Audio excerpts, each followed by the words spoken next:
இன்றைக்கி 2 function attend பண்ண வேண்டி இருந்துச்சுங்க. காலையில் ஒன்று, சாயங்காலம் ஒன்றுன்ட்டு 2மே வந்து ஹஸ்பண்டுடைய பாட்டி வீட்டுக்கு பக்கத்தில் இருந்துச்சு.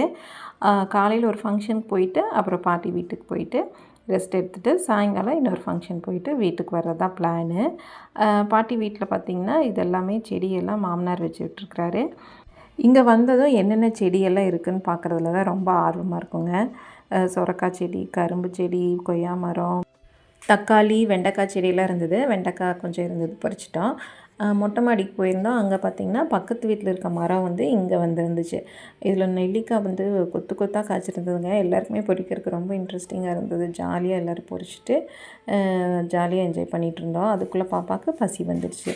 பக்கத்தில் ஹோட்டல் இருக்குது, அங்கே 2 தோசை வாங்கி ஊட்டி விட்டுட்டு சாயங்காலம் அப்படியே கொஞ்சம் நேரம் இருந்தோம். மழை வந்துடுச்சு. அப்புறம் ரெடி ஆகிட்டு இன்னொரு ஃபங்க்ஷன் போயிட்டு வீட்டுக்கு போயிட்டோம். அவ்வளோதாங்க. தேங்க்ஸ் ஃபார் வாட்சிங்.